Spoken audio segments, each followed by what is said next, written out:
आज की क्लास में हम शंकु के बारे में पढ़ने वाले हैं। आप जानते हैं शंकु इस प्रकार की एक आकृति होती है और ऊपर से बिल्कुल नुकीली और नीचे से वर्ताकार होती है। अब इस आकृति का निर्माण कैसे होता है, जनरल भाषा में हम इसको क्या कहते हैं, चलिए जानते हैं। हम इसको जनरल भाषा में कहते हैं आइसक्रीम या फिर कोन वाली आइसक्रीम। आप सब जानते हैं ऐसी चिलम वाला जो आइसक्रीम वाला होता है वो इसमें कुछ पदार्थ मटेरियल आइसक्रीम वगैरह भर के आपको चिलम है वो दे देता है और इसी को आप आइसक्रीम कहते हैं, कोन वाली आइसक्रीम। और हम इसी के बारे में आज पढ़ने वाले हैं। तो हमारे टॉपिक का नाम रहेगा कोन या शंकु। तो क्षेत्रमिति हम पढ़ रहे हैं और क्षेत्रमिति में हम शंकु या कोन के बारे में पढ़ेंगे। अब सबसे पहले हम देखते हैं कि इस कोन का निर्माण कैसे होता है। तो आप मान लीजिए कभी अपनी वाइफ के साथ में घूमने गए और आप जब वाइफ के साथ में घूमने जाते हैं तो मान लीजिए किसी पार्क में आप गए, वहां पे पास में ही एक आइसक्रीम वाला खड़ा था। अब वो मटका कुल्फी वाला था, उसके पास में मटका कुल्फी थी और आपने उसको ऑफर दिया वाइफ को कि चल तुझे आज मैं मटका कुल्फी खिलाता हूँ। तो वो कहती है नहीं नहीं, मैं तो कोन वाली आइसक्रीम खाऊंगी। तो आप कहोगे कि इसके पास में कोन वाली आइसक्रीम तो है ही नहीं। उतने में वो आइसक्रीम वाला समझ जाता है कि इनके बीच में क्या वार्तालाप चल रहा है, तो वो कहता है आइए भाई साहब मैं खिला दूंगा। तो आप कहेंगे कि तू कैसे खिला देगा, तेरे पास में तो है ही नहीं। तो वो कहेगा कि बिल्कुल अभी देखो मैं बना के दे देता हूँ। तो सबसे पहले वो क्या करेगा, एक मटका कुल्फी है उसका पूरा डिब्बा, जो पूरी डिब्बी है 30 रुपए में जो आती है वो निकालेगा और वो डिब्बी निकाल कर क्या करेगा, सबसे पहले उसको डिब्बी को रखेगा। मतलब आपके पास में ये एक बेलनाकार आकृति है, ये डिब्बी है, इसको वो रखेगा। मतलब जो मटका कुल्फी होती है उसकी डिब्बी बेलनाकार होती है। उसके बाद में वो क्या करेगा, एक चाकू लेगा। जैसे वो एक चाकू लेता है और उस चाकू से वो उस चाकू को ऐसे मान लीजिए बेलनाकार जो डिब्बी है, उस चाकू को वो ऐसे तिरछा तिरछा सीधा नहीं करेगा, तिरछा ऐसे इसके अंदर लगाएगा। और उसके बाद में अंदर लगाने के बाद में वो क्या करेगा, इसको राउंड राउंड ऐसे घुमा देगा, ऐसे गोल गोल चारों तरफ घुमा देगा। और घुमाने के बाद में क्या करेगा, वो इस डिब्बी को ऐसे उल्टी करेगा और ऐसे निकाल के ये लो जी आइसक्रीम खाओ। कौन सी वाली, कोन वाली। वो कोन वाली आइसक्रीम मैडम को खिला देगा। और आप पूछोगे कि भाई साहब कितने पैसे हुए, तो वो कहेगा बस वही 30 रुपए इसके ले रहा था, 30 इसके लूंगा। आपको उसने ठग लिया है, आइसक्रीम वाले ने मौका देख के आपको ठग लिया। उसको पता चल गया कि मैडम कौन वाली आइसक्रीम खाना चाहती हैं और ये इनको जो मटका कुल्फी है वो खिलाना चाह रहे हैं। तो दोनों के पक्ष मिल नहीं रहे, तो हम क्यों नहीं इनका फायदा उठा ले और वो पूरी डिब्बी की बजाय ऐसे एक कोन वाली डिब्बी आपको, कोन वाली आइसक्रीम आपको दे देगा। और आप देखेंगे कि इसमें केवल 1/3 आइसक्रीम ही आई है, 2/3 आइसक्रीम तो इसमें रह जाती है। कैसे रहती है देखो जानते हैं। जैसे ही आपने मतलब उस आइसक्रीम वाले ने चाकू को ऐसे तिरछा यहाँ पे लगाया, तो चाकू को तिरछा लगाया, चलो कलर चेंज करते हैं। चाकू को तिरछा लगाया तो वो चाकू ऐसे लगाएगा यहाँ तक। उसके बाद में चाकू को राउंड राउंड घुमाया, तो जैसे ही चाकू को वो राउंड राउंड घुमाता है इस प्रकार से, ये लो जी।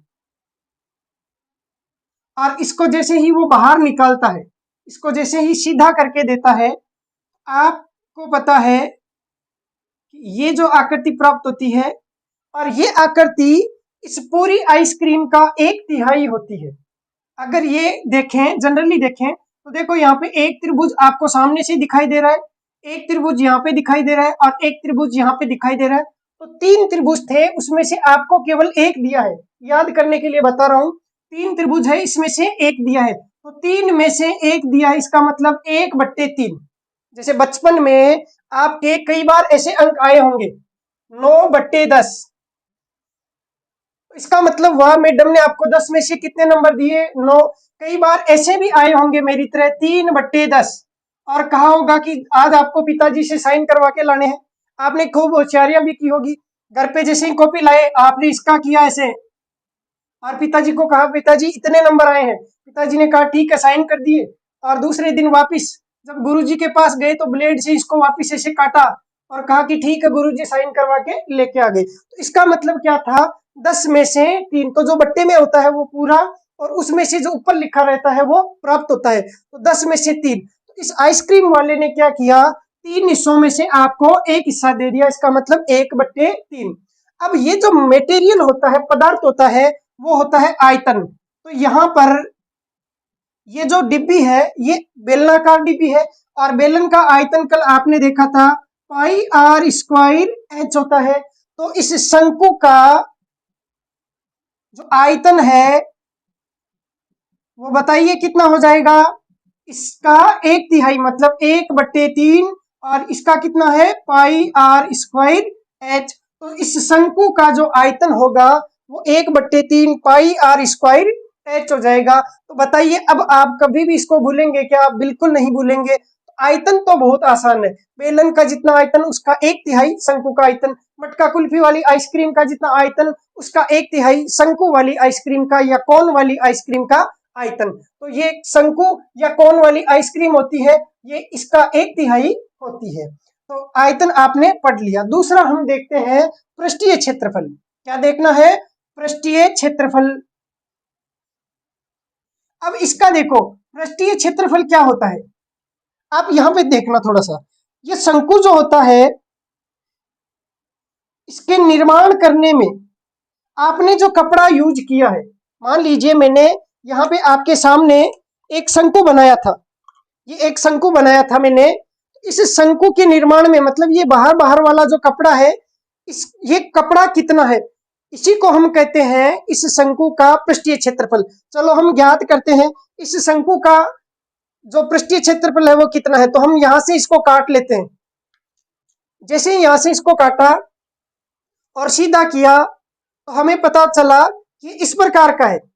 देखो ये किससे रिलेटेड है? किसी वर्त से रिलेटेड है। हम ये तो नहीं कह सकते कि वो आधा वर्त था, या ये भी नहीं कह सकते कि वो 1/3 वर्त था, लेकिन है किससे रिलेटेड? वर्त से रिलेटेड है। इसका मतलब इसमें भी कुछ वर्त से रिलेटेड चीजें आएंगी। क्या आएगी? तो आप जानते हैं एक वर्त की परिधि होती है पाई 2πr, ये होती है वर्त की परिधि। अब आपको 2πr नहीं लेना है, आपको पाई आर लेना है, आधा लेना है, क्योंकि मैंने आपको दिखाया ना यहाँ पे कि ये पूरा वर्त नहीं था, ये लगभग आधा वर्त था। तो पूरे वर्त की परिधि होती है 2πr, तो आपको आधी लेनी है मतलब पाई आर। अब ये जो परिधि है वो क्या यहाँ तक है या फिर ये ऊंची थी? भाई इसकी ऊंचाई भी तो थी ना कुछ। यहाँ पे ये जो परिधि थी इसकी देखो ऊंचाई भी है। भाई आप जानते हैं कि इसकी परिधि है वो आधी है, पूरी परिधि नहीं है, 2πr नहीं है, पाई आर है।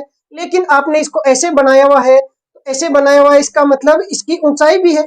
लेकिन यहाँ पे एक चीज आती है कि क्या इसकी ऊंचाई बिल्कुल सीधी है या फिर तिरछी है? तो इसकी ऊंचाई है तिरछी, तो इसका मतलब आपको ऊंचाई ये वाली लेनी है।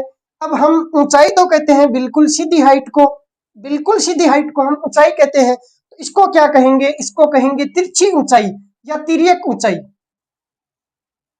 इसको कहेंगे तिरछी ऊंचाई या फिर तिर्यक ऊंचाई। इसको हम कहते हैं कि स्मॉल एल से हम इसको लिखते हैं और ये होगी इसकी त्रिज्या। तो ये पाई आर थी, लेकिन कितनी ऊंचाई तक? तिरछी ऊंचाई तक। कहां तक? एल तक। तो पाई आर एल, तो इसका पृष्ठीय क्षेत्रफल होता है पाई आर एल। अब ये तो हो गया केवल कौन सी वाला पृष्ठीय क्षेत्रफल? घुमावदार। घुमावदार को क्या कहेंगे? वक्र पृष्ठीय। तो हम यहाँ पे लिखेंगे वक्र पृष्ठीय क्षेत्रफल। वक्र पृष्ठीय क्षेत्रफल, और वक्र पृष्ठीय क्षेत्रफल होता है पाई आर एल। याद रखने के लिए मैंने इसको ऐसे बताया है, आप इसको अच्छे से याद कर लेना। किसी शंकु का वक्र पृष्ठीय क्षेत्रफल होता है क्या? पाई आर एल। अब आपको पढ़ना है संपूर्ण पृष्ठीय क्षेत्रफल। तो मैं एक दूसरा शंकु लेता हूं। अब ये जो शंकु है इसका ये तो हो गया वक्र पृष्ठीय क्षेत्रफल जो घुमावदार है, जहां पे मेरा हाथ घूम रहा है ये तो हो जाएगा वक्र पृष्ठीय क्षेत्रफल। अगर मैं इसके ऊपर और नीचे ढक्कन लगाने की कोशिश करूं तो ऊपर ढक्कन लगा सकता हूं क्या? नहीं। क्यों? क्योंकि ऊपर से तो बंद है, बंद आकृति है, तो ऊपर तो कोई ढक्कन लगेगा नहीं। लेकिन नीचे कोई ढक्कन लगा सकता हूं क्या? बिल्कुल लगा सकता हूं। कैसे? देखो ऐसे। और मैंने जैसे ही इसके नीचे एक ढक्कन लगा दिया, तो जैसे ही ढक्कन लगाया तो ये पैक हो गया नीचे से। और ये जो ढक्कन है वो कैसा है? ये ढक्कन देखो कैसा है? वर्ताकार। ये ढक्कन कैसा है? वर्ताकार ढक्कन है। इसका मतलब यहाँ पे आपको एक चीज और जोड़नी होगी। क्या जोड़नी होगी? इस ढक्कन का क्षेत्रफल। ये ढक्कन कैसा है? वर्त है। वर्त का क्षेत्रफल अगर इसमें और जोड़ दें तो आ जाएगा संपूर्ण पृष्ठीय क्षेत्रफल। संपूर्ण पृष्ठीय क्षेत्रफल। और ये क्या होगा? ये हो जाएगा वक्र पृष्ठ का क्षेत्रफल मतलब पाई आर एल, और इसमें जोड़ना क्या है प्लस आधार का क्षेत्रफल मतलब इस ढक्कन का क्षेत्रफल, और ये ढक्कन वर्ताकार है इस कारण से पाई आर स्क्वायर। दोनों में पाई आर कॉमन आ रहा है तो आप लिख सकते हैं पाई आर कोष्टक एल प्लस आर। अब आपको देखना है कि यहाँ पे ये जो तिर्यक ऊंचाई होती है एल, वो कैसे ज्ञात की जाती है। तो पहले आप इसको उतार लीजिए।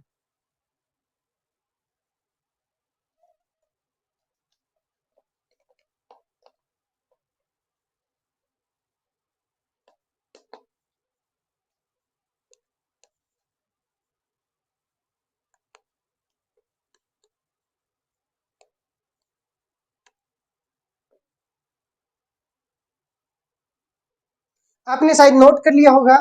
अब हम देखते हैं इसकी तिर्यक ऊंचाई मतलब ये जो तिरछी ऊंचाई है ये कैसे ज्ञात की जाती है। तो मैं एक शंकु बनाता हूं, ये कोई शंकु है। इस शंकु का आधार वर्ताकार होता है और इस वर्त की त्रिज्या जो होती है वो आर होती है। यहाँ पे भी आर है, यहाँ पे भी आर है। आप सामने से देख रहे हैं इसलिए पूरा नहीं बना सकता, मुझे थोड़ा तिरछा इसको बनाना होगा। तो ये त्रिज्या हो गई आर, और यहाँ से बिल्कुल मध्य से एकदम जो बीच वाली ऊंचाई है जहां पे इसकी सिर से इसका सिर है, तो सीधी ऊंचाई होती है स्मॉल एच। अब आप देखेंगे यहाँ पे जो कोण है वो कितना डिग्री, 90 डिग्री। और आपने पढ़ा होगा त्रिकोणमिति में 90 डिग्री के सामने का कोण होता है वो 90 डिग्री के सामने की जो भुजा होती है वो कौन सी होती है, कर्ण होती है। 90 डिग्री के सामने की भुजा होती है कर्ण। तो यहाँ पे आपको कर्ण ज्ञात करना है। इस कर्ण का अपन ने नामकरण कर रखा है छोटा एल, मतलब यहाँ पे आप इसको तिर्यक ऊंचाई कहेंगे, स्मॉल एल से इसको दर्शाएंगे। आपको ज्ञात करना है कर्ण। आप जानते हैं कर्ण स्क्वायर बराबर होता है आधार स्क्वायर प्लस लंब स्क्वायर। कर्ण का मान है एल, तो एल स्क्वायर बराबर होगा आधार, आधार कितना आर स्क्वायर प्लस लंब कितना एच, तो एच स्क्वायर। आप एल का मान ज्ञात करेंगे under root r square plus h square. तो इसे भी आप नोट कर लीजिए। तिर्यक ऊंचाई बराबर होती है, तिर्यक ऊंचाई स्मॉल एल बराबर होती है root r square plus h square. पूरे को नोट कर लेंगे आप।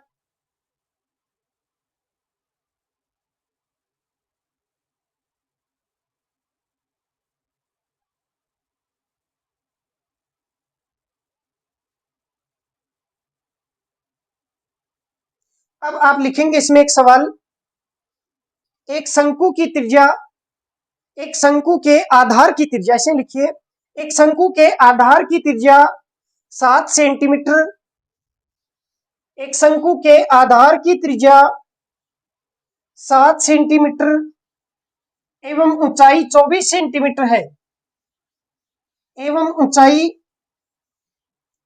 24 सेंटीमीटर है। तो बताइए, तो बताइए पहला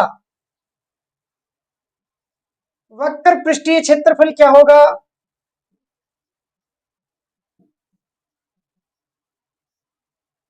दूसरा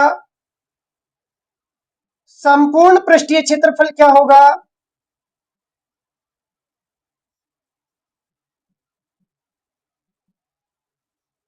और तीसरा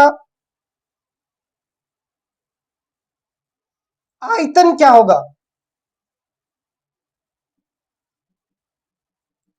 तीन चीजें आपको ज्ञात करनी है। तो सबसे पहले हम डायग्राम बनाते हैं। आपके पास में एक शंकु है और इस शंकु के आधार की त्रिज्या है 7 सेंटीमीटर। यहाँ पे जो स्मॉल आर है इसका मान है 7 सेंटीमीटर, और इसकी जो ऊंचाई है वो है 24 सेंटीमीटर। ऐसे आपको दिया हुआ है। अब मैंने एग्जाम में आज तक देखा है 2013 से लेके अब तक की मैंने जो भी एग्जाम में देखी है, लगभग 90% एग्जाम में अगर सवाल पूछा गया है शंकु से तो हमेशा जो त्रिज्या है वो 7 और ऊंचाई है वो 24, या फिर इसके किसी गुणज, जैसे त्रिज्या दे दी 7 का दुगुना 14, तो ऊंचाई h का दुगुना 24 का दुगुना 48, तो या तो ये 48 और 14 दिया रहता है, या 7 का तिगुना 21, तो 24 का तिगुना 24 दिए 72, 7 का चौगुना 28 और 24 का चौगुना 96, ऐसे कुछ संख्याएं दी गई होती है। ये संख्याएं क्यों होती है तो आपको जब मैं त्रिकोणमिति पढ़ाऊंगा तो उस टाइम बताऊंगा कि ये पाइथागोरियन त्रिक, त्रिक नहीं त्रिक, ध्यान रखिए, पाइथागोरियन त्रिक, त्रिक का मतलब होता है तीन का जोड़ा। ये पाइथागोरियन त्रिक संख्याएं होती है और इन त्रिक संख्याओं में हमेशा तीन संख्याओं का जोड़ा रहता है, जैसे 7, 24, 25। ये आपको एसएससी की एग्जाम अगर दे रहे हैं तो याद होनी चाहिए, क्योंकि वहां पे इतना टाइम नहीं होता कि आप 7 का स्क्वायर प्लस 24 का स्क्वायर उसका रूट निकाल के फिर 625 का रूट निकाल के 25 ज्ञात करेंगे। इतना टाइम आपके पास नहीं होता है, तो आपको डायरेक्ट याद रखनी होती है 7, 24, 25, और ये आपके हैबिट में आ जाती है।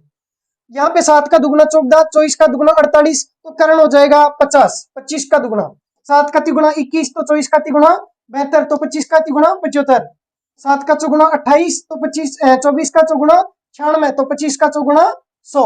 ऐसे ये संख्याएं आ जाती है। ठीक, ऐसे ही और भी काफी संख्याएं होती है, 3, 4, 5। अगर आधार 3 है, लंब 4 है, तो करण 5 होगा, 5, 12, 13। अगर आधार 5 है, लंब 12 है, तो करण 13 होगा, या फिर लंब 5 है, आधार 12 है, तो भी करण 13 होगा। जो सबसे बड़ी संख्या होती है वो कर्ण होती है, शेष दो बची हुई जो संख्याएं हैं उनमें एक आधार और एक लंब होती है। ठीक, तो वापिस आते हैं अपने सवाल पे। यहाँ पे आधार की त्रिज्या 7 है, ऊंचाई 24 है, तो सबसे पहले हमें इस एल का मान ज्ञात करना होगा। एल बराबर होता है √r² प्लस h², तो ये हो जाएगा √r का मान 7 का स्क्वायर 49 प्लस h 24 का स्क्वायर ज्ञात करेंगे तो कितना होता है बताइए, 576, जोड़ेंगे तो कितना हो जाएगा 625। अब इसका रूट, 625 का रूट कितना होता है 25, तो आपके पास में L का मान आ गया 25, L का मान 25 यहाँ पे लिख देंगे, ये हो गया जी। अब सबसे पहले आते हैं वक्र पृष्ठीय क्षेत्रफल, रटा रटाया होना चाहिए पाई आर एल, क्योंकि सूत्र आपको थोड़ा ध्यान में ही रखना है। आप बार बार एग्जाम में इसको डराइव नहीं करेंगे कि आप सूत्र सोल्व कर सूत्र ड्राइव करना बैठ जाए, ऐसा नहीं करना आपको, सूत्र तो भाई याद ही कर लेने हैं। तो पाई का मान होता है 22/7, आर का मान आपको दिया हुआ है कितना है 7, और एल का मान कितना हो गया 25, 7 से 7 कट गया, 25 का दुगुना 50, तो 500 हो गया, 20 से गुणा किया, और 25 का दुगुना 50, 500 प्लस 50 हो गया 550। क्षेत्रफल है इसलिए आएगा सेंटीमीटर स्क्वायर में, 550 सेंटीमीटर स्क्वायर। दूसरा है संपूर्ण पृष्ठीय क्षेत्रफल, तो इसमें पाई आर स्क्वायर है वो और जुड़ जाएगा, तो या तो आप ऐसे कर लें pi R L plus pi R square. Pi R L का मान आ गया आपके पास में 550 plus pi R square, pi R square का मतलब हो गया 22/7 गुणा आर त्रिज्या कितनी है 7 गुणा 7, 7 से 7 कट गया, 22 गुणा 7 154, या वैसे कर लो 7 को 20 से गुणा किया 140, 7 को 2 से गुणा किया 14, 14 और 140 हो गए 154, तो इसका मान आया 154। 154 में 550 जोड़ना है, तो 550 में पहले 50 जोड़ी, 600, 600 में 100 जोड़ा 700 और 4, ये हो गया 704। आपको गिनती भी ऐसे जोड़नी आनी चाहिए। तो एक तरीका तो ये, दूसरा तरीका आप डायरेक्ट सूत्र याद कर लें, pi are कोष्टक L plus are. आप मान रखेंगे पाई का मान 22/7 गुणा आर, आर का मान 7 कोष्टक एल प्लस आर, एल कितना 25 प्लस आर कितना 7, 25 और 7 जोड़ेंगे तो हो जाएगा 32, 7 से 7 कट गया, 22 को 32 से गुणा किया। अगर आप एसएससी की एग्जाम दे रहे हैं तो 22 को 32 से गुणा नहीं करना है, आपको केवल इकाई अंक देखना है। 2 को 2 से गुणा किया आया 4, कौन से ऑप्शन में इकाई का अंक 4 है। अगर एक ही ऑप्शन में इकाई का अंक 4 है तो आप टिक करेंगे, आगे बढ़ेंगे, इतना टाइम नहीं होता कि आप चेक करेंगे। और अगर एसएससी के अलावा और कोई एग्जाम दे रहे हैं तो आप इसको गुणा कर सकते हैं, गुणा करेंगे तो आएगा 704। अब इकाई जरूर लिखना, क्षेत्रफल है इसलिए क्या आएगा सेंटीमीटर स्क्वायर, दोनों ही जगह आएगा सेंटीमीटर स्क्वायर, हिंदी में लिख सकते हैं वर्ग सेंटीमीटर। तीसरा है इसका आयतन, इसका आयतन क्या होगा आप जानते हैं, 1/3 होता है किसका, पाई आर स्क्वायर एच का। भाई पाई आर स्क्वायर एच होता है बेलन का आयतन। और आपने तो कौन सी आइसक्रीम खाई थी, शंकु वाली, तो शंकु वाली आइसक्रीम है वो मटका वाली आइसक्रीम का 1/3 है, 1/3 पाई आर स्क्वायर एच। आप मान रखेंगे 1/3, पाई का मान हो गया 22/7 आर स्क्वायर मतलब 7 गुणा 7, एच का मान कितना है 24, काटेंगे तो ये 7 से 7 कट गया और 3 से कट गया 8, 8 बार। अब इसको गुणा करेंगे 22 गुणा 7 गुणा 8, तो पहले 7 गुणा 8, 7 8 कितने हो गए 56, 56 को 22 से गुणा करना है, 22 गुणा 56। अब आप गुणा करेंगे तो 56 को पहले 20 से गुणा कर लो तो 1120, 56 का दुगुना 112, एक बिंदी लगा दो तो 1120 तो वो हो गए। 56 को फिर 2 से और गुणा कर लो तो 112 वो हो गए, तो 1120 और 112, तो 1120 में 100 जोड़ा 1220 और फिर 10 जोड़ा 1230 और 2 और जोड़ा 1232। और क्या है ये आयतन है। आयतन हमेशा किसी का भी हो, चाहे आयतन किस में होता है सेंटीमीटर क्यूब में होता है, आयतन हो जाएगा सेंटीमीटर क्यूब में। आप इसको नोट कर लीजिए। एग्जाम में जो सवाल आते हैं वो किस प्रकार के पूछे जाते हैं। तो एग्जाम में अगर आप फर्स्ट ग्रेड की एग्जाम दे रहे हैं, आपको जो आकृति पूछी जाएगी वह 2 या 3 आकृतियां एक साथ दी गई होती है। जैसे फर्स्ट ग्रेड में एक सवाल पूछा गया था कि एक तो है बेलन, एक है शंकु और एक है अर्धगोला, तीनों की जो आधार की त्रिज्याएं हैं और ऊंचाइयां हैं वो बराबर है, तो उनके आयतनों में अनुपात क्या होगा। तो हम वो सारे सवाल कब करेंगे, जब सारे जो आकृतियां हैं वो हम पढ़ लेंगे। तो अभी हम क्लास में केवल एक एक आकृति को पढ़ रहे हैं, उसके बाद में जब आप गोला पढ़ लेंगे तो स्फीयर पढ़ने के बाद में हम घन, घनाभ, बेलन, शंकु और गोला पांचों से रिलेटेड सवाल एक साथ सोल्व करेंगे, आपस में कोरिलेटेड करते हुए सवाल सोल्व करेंगे।